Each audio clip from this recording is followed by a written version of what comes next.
Hey friends, today I tell you Srimad Bhagavad Gita Yatharu. So listening carefully.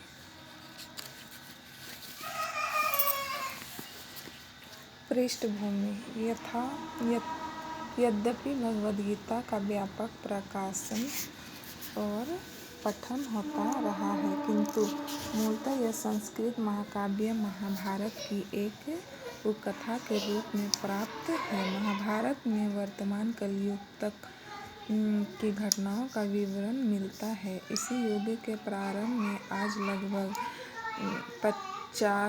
5,000 वर्ष पूर्व भगवान श्री कृष्ण ने अपने मित्र तथा भक्त अर्जुन को भगवद गीता का उपदेश दिया था। उनकी यह वार्ता, जो मानव इतिहास की सबसे महान दार्शनिक तथा धार्मिक वार्ताओं में एक है, उसी महायुद्ध के शुभारंभ के पूर्व हुई, जो धृतराष्ट्र के 100 पुत्रों तथा उनके चचेरे भाई पांडवों या पांडु पुत्रों के मध्य होने वाला भ्रातृघातक संघर्ष था। धृतराष्ट्र तथा पांडु भाई थे, जिनका जन्म कुरुवंश में हुआ था, और वे राजा भरत के वंशज थे, जिनके नाम पर ही महाभारत नाम पड़ा। चूंकि बड़ा भाई धृतराष्ट्र जन्म से अंधा था, अतएव राज सिंहासन उसे न मिलकर उसके छोटे भाई पांडु को मिला।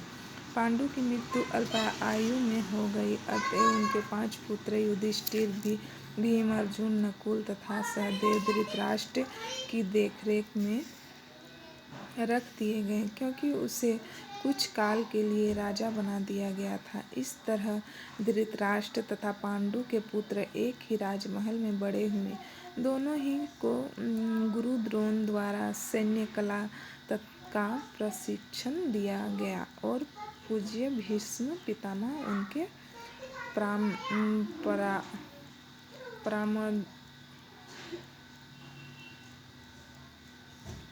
परामर्शदाता थे।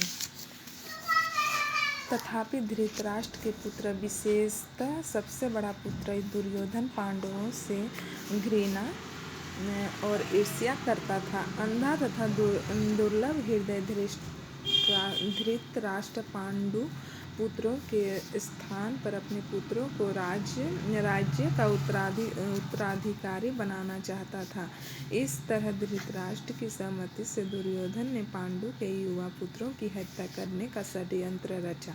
5 पांडव अपने चाचा विदुर तथा अपने ममेरे भाई भगवान श्री कृष्ण के संरक्षण में रहने के कारण उनके प्राणघातक आक्रमणों के बाद भी अपने प्राणों को सुरक्षित रख पाए। भगवान कृष्ण कोई सामान्य व्यक्ति नहीं, अपितु साक्षात परमेश्वर हैं।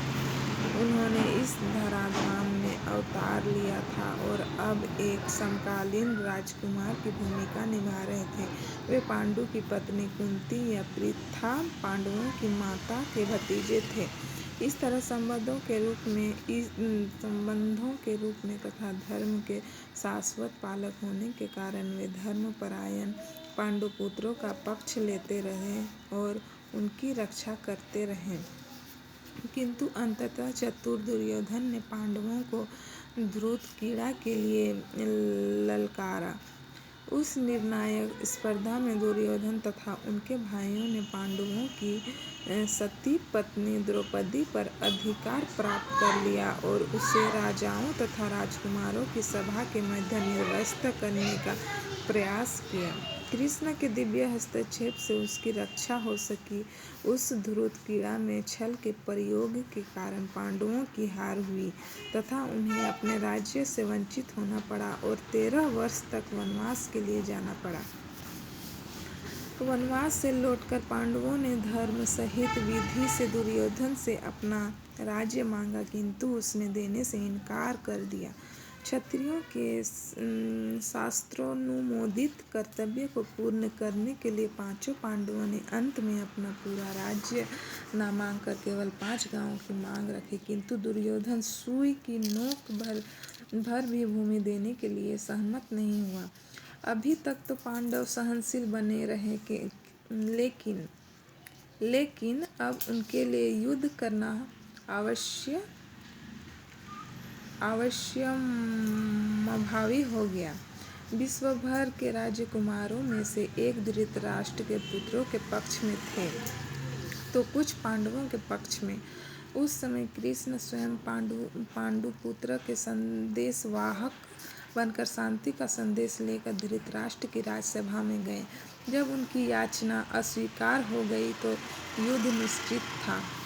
अत्यंत सचित्र पांचों पांडवों ने कृष्ण को पूर्ण पुरुषोत्तम भगवान के रूप में पहचान लिया था, किंतु धृतराष्ट्र के दुष्ट पुत्रों उन्हें नहीं पहचान पाए थे। फिर भी कृष्ण ने विपक्षियों की इच्छानुसार ही युद्ध में सम्मिलित होने का प्रस्ताव रखा। ईश्वर के रूप में वे युद्ध नहीं करना चाहते थे,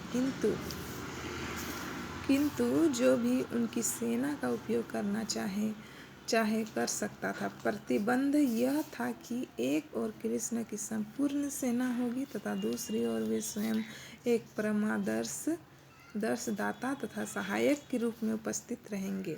राजनीति में कुशल दुर्योधन ने आतुरता से कृष्ण की सेना झपट ली, जबकि पांडवों ने कृष्ण को उतनी ही आतुरता से ग्रहण किया।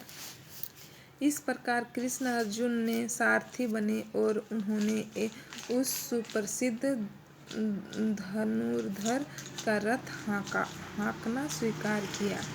इस तरह हम उस बिंदु तक पहुँच जाते हैं जहाँ से भगवद गीता का शुभारंभ होता है।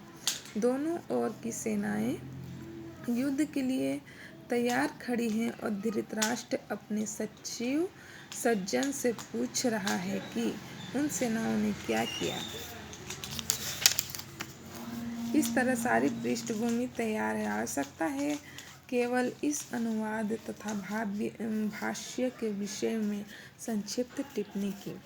भगवद गीता के अंग्रेजी अनुवादों में यह सामान्य प्रवृत्ति पाई जाती है कि वे अपनी विचारधारा तथा दर्शन को स्थान देने के लिए कृष्ण को ताक पर रख देते हैं। वे महाभारत के इतिहास को असंगत पौराणिक कथा मानते हैं तथा कृष्ण को किसी अज्ञात प्रतिभाशाली व्यक्ति के विचारों को पद्य रूप में प्रस्तुत करने का निमित्त बनाते हैं, अथवा श्रेष्ठतम परिस्थितियों में कृष्ण एक गौण ऐतिहासिक पुरुष बना दिए जाते हैं, किंतु साक्षात कृष्ण भगवद गीता के लक्ष्य तथा विषय वस्तु दोनों हैं, जैसे कि गीता स्वयं अपने विषय में कहती है।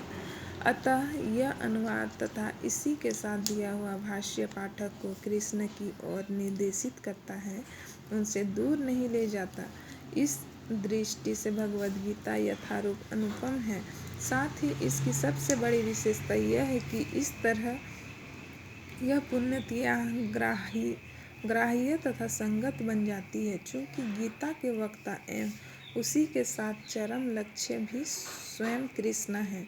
अतएव यही एकमात्र ऐसा अनुवाद है जो इस महान शास्त्र को यथार्थ रूप में प्रस्तुत करता है।